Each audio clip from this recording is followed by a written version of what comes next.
So in the new snapshot for Minecraft Java Edition 20w46a, we got some brand new changes to textures, some brand new changes for the option screens, and there's even a brand new thing called powdered snow.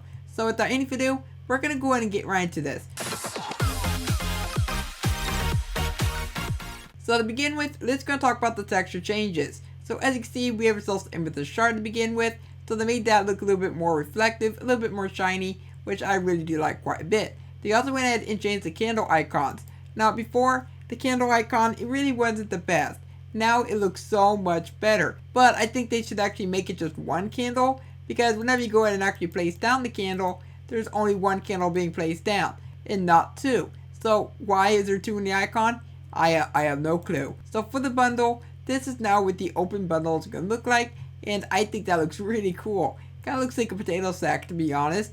But they also went ahead and made another change to this. So let's say I go ahead and grab myself a bunch of different items. Originally, we had ourselves a big row of text that told you what you had inside of there. If I go and put all these inside of here, we now get ourselves a little preview of what we have inside of there, kind of similar to how it was during Minecraft Live. And I think this looks so much better. Oh my goodness, I kind of wish that they would do this for shulker boxes. Maybe they could do that for ender chests. Now, wouldn't that be awesome? They also went ahead and made the copper ingot a little bit more reflective. There's going to be some changes to calcite, which I can't really notice a difference between the old and the new. But there's also going to be a change to amethyst blocks, and also the budding amethyst block. They have not changed the crystals whatsoever. It kind of looks like they're a little bit more sparkly. I really don't know how to put it. But we're going to move on to the next one, which is going to be tinted glass. And I think the tinted glass looks a lot better than it did before. And then we got ourselves wax and cut copper, which now looks like this. Right here it's going to be the lightning rod. They went ahead and changed the texture for that one. And that's basically for all the different texture changes. So they also went ahead and doubled the radius to which lightning could strike the lightning rod. So originally, it wasn't very far. I think it was like a 4x16. So it's going to be more like, I believe, 8x32, I think. But then of course we got ourselves a spyglass. If I go ahead and zoom in, as you can see, we now ourselves an outline. And oh boy, I like this outline a lot.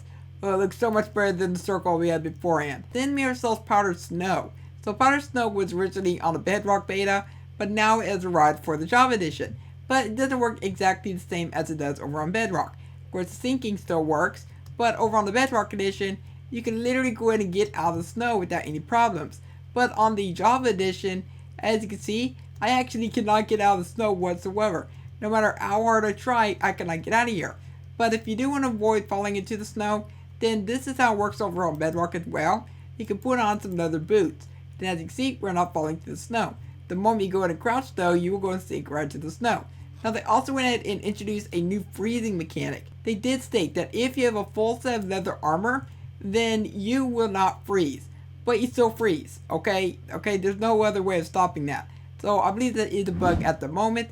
But luckily for you, if you do actually have yourself leather boots, you can just go ahead and climb right back out without any problems, which is really good. But anyway, I'm going to go back into the snow. And as you can see, we got ourselves our overlay, but now our hearts are blue as well.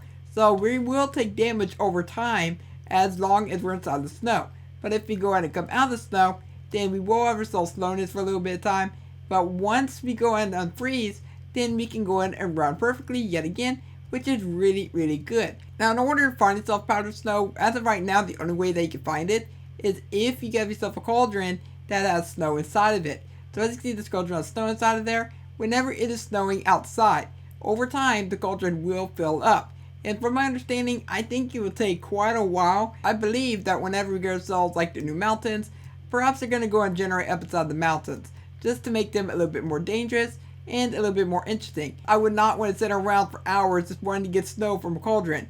It really doesn't make any sense to do that. But of course, if you get yourself a bucket, then you can go and take it out. That does explain why we do ourselves a powdered snow bucket.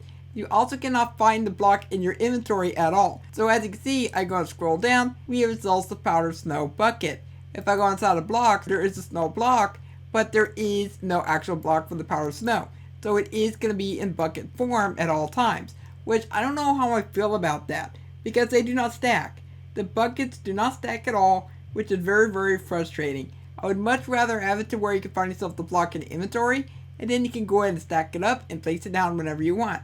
I think that's so much better. But anyways, we're going to go ahead and move on to the next one, which is going to be some extra changes. So we have copper blocks can be made from 4 copper ingots, buttons, mouse wheel. So let me go and explain this. I'm going to pause the game, and if I go ahead and click on options, whenever an option has multiple options, then you can go and use the mouse wheel to go and scroll between them.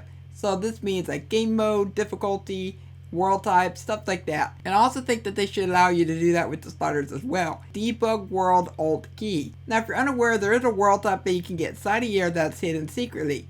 If I go and hold down alt, then as you can see, we can find ourselves debug mode. Originally it was holding down shift, but now holding down shift, as you can see, we have caves, we go floating islands, and now we're back to caves. So it goes to the previous option that you had beforehand. And this doesn't just work for world types, this does work for pretty much anything else. I really have a hard time understanding what this does, but it says sky color very smoothly between biomes. That is basically it for everything I wanted to go and show you in today's video. And I think that there is some really good changes coming in this update so far, but we are only getting started. Probably in a few snapshots from now, we're going to start seeing the new mountain generation, we might be seeing the new cave generation, and all sorts of really big goodies. And if you want to make sure that you do not miss any of those videos on the channel, then be sure to be subscribed, because I will be covering all the snapshots. But I do want to hear your thoughts down below in the comments on what you think of this. If you enjoyed today's video, then let me know by leaving a like on it and subscribe so you never miss an upload. For now, I hope you have a logical day, and I will catch you next time. Bye.